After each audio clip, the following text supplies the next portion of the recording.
Hello everyone, welcome to my channel. I'm Flirting with 40, and if you're watching this video, it must mean that you're about to play an episode of Trivia Night with Flirting with 40.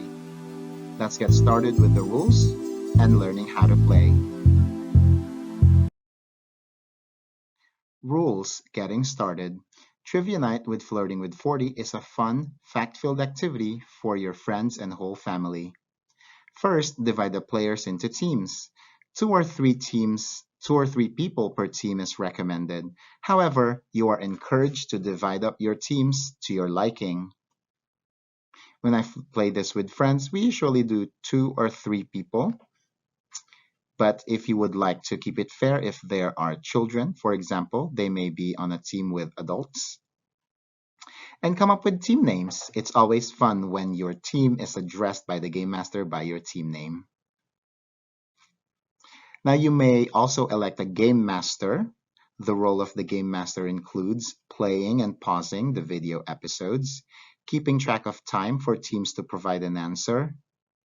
And the game master may also play for a team, especially if they want to be part of the fun, which I encourage, but they promise to remain impartial. Let's talk about the game format. There are 6 rounds, and each round has 3 questions. Rounds 1 to 3 have questions that are worth either 2, 3, or 5 points. And the second half of the game, rounds 4 through 6, have questions that are worth 3, 5, or 8 points. Each question has 3 clues revealed one at a time. After each clue, a team may choose to play or pass. If the team chooses to play, then that team's answer is locked. They cannot change it. If the team chooses to pass, then they are able to see the next clue that leads to the answer. A team receives the corresponding points depending on which clue they chose to play. So if a team sees the 5-point clue and they are confident with the answer, they can choose play. Their answer is locked. When everyone has played and revealed their answers, if they got it correct, then they get the 5-point clue if they got it on the 5-point scoring clue.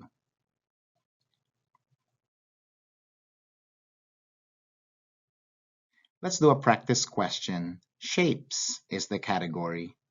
Here's the 5-point clue. Pupils of goats are this shape, not circular. So if a team chooses to play on this clue and they provide an answer, their answer is locked for the rest of this question.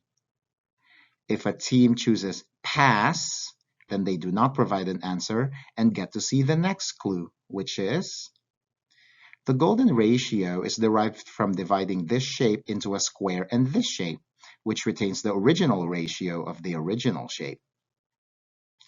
Now, if all teams choose to play on the 3-point clue, then you can just reveal the 2-point clue and the answer.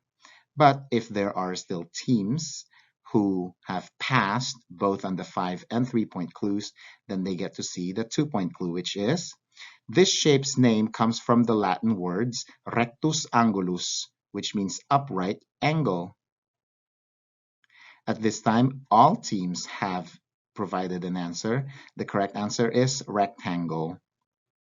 For the teams who chose to play and lock their answers for the 5 points, get 5 points. If a team chooses to play after seeing the 3-point clue, they get 3 points, and so on. There are some multi-guest questions from time to time. They are rare, so when you come across them, occasionally there will be questions where each clue has a unique answer. These are called multi-guest questions. Multi-guest questions give the potential for teams to earn 2, 3, and 5 points, or 3, 5, and 8 points if it's rounds 4 through 6 per question. These are different because each team may give an answer to each clue. A team which correctly answers the 5-point clue gets 5 points and may still answer the 3-point clue and can still answer the 2-point clue. There are no penalty for wrong guesses on MGQs. Let's look at an example of a multi-guess question. Practice multi-guess question. Category is archery.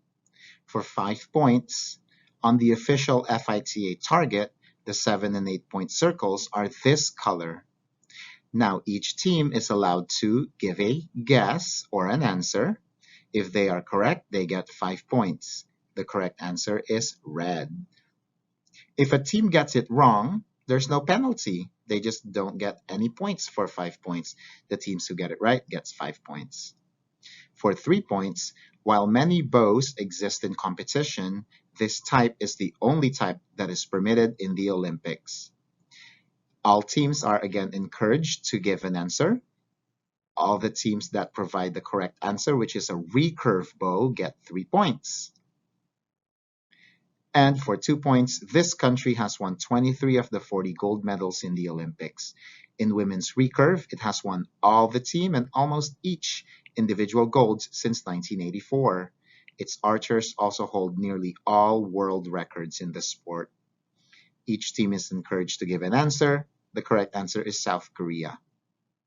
So if a team gets all 3 correct answers, they get 10 points for this round. If a team only answered the 5 and the 2-point correctly, 7 points. Good. Let's move on and talk about. Let's continue with rules answering questions. Each team may give an answer. The game master may decide how long teams have to answer. 1 minute per clue is the recommendation when I play with friends. But if it's question that needs a little bit more time, the game master can always extend that minute. Or if it's an easy question and everyone is ready to answer, you don't have to spend the whole minute. Time limits for the halftime and final rounds may be decided by the game master as well.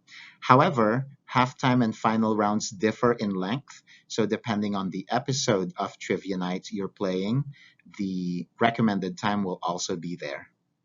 If there is a challenge as to the accuracy of the question or the answer, the game master may pause the game to consult a reference.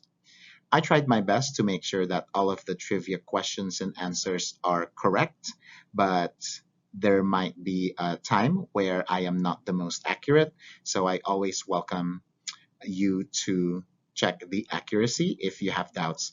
And if you do find an inconsistency, I would ask you to leave a comment on the video of that episode and I can correct it henceforth.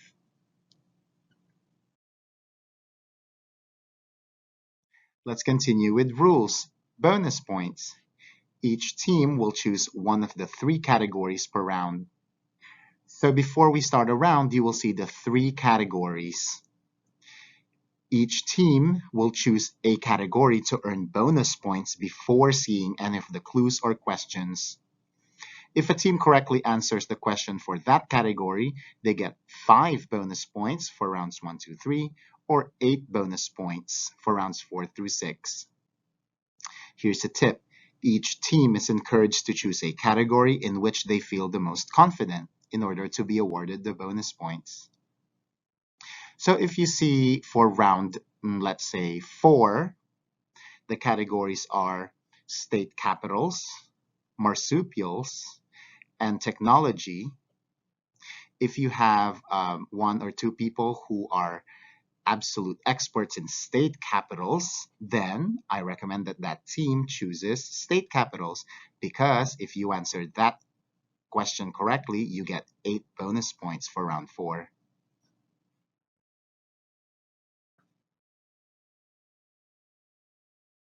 Rules, halftime and final rounds. Between rounds 3 and 4, teams have the chance to earn a load of points with a halftime question. These questions most often ask you to list items in a category.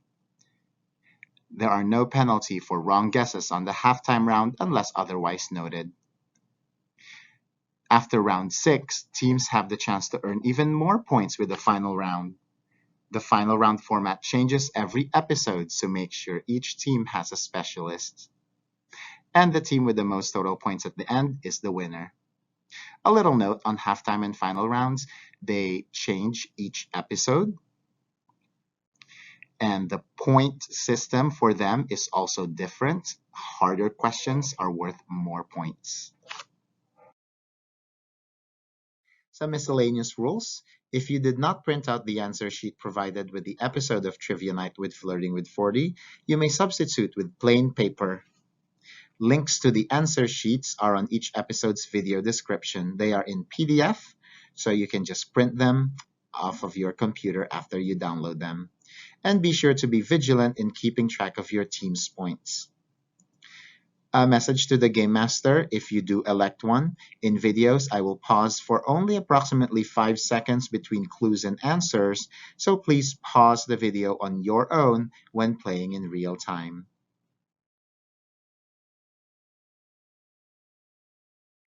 And final words: have fun, tell your friends, spread the word, and thank you for playing Trivia Night with Flirting with 40.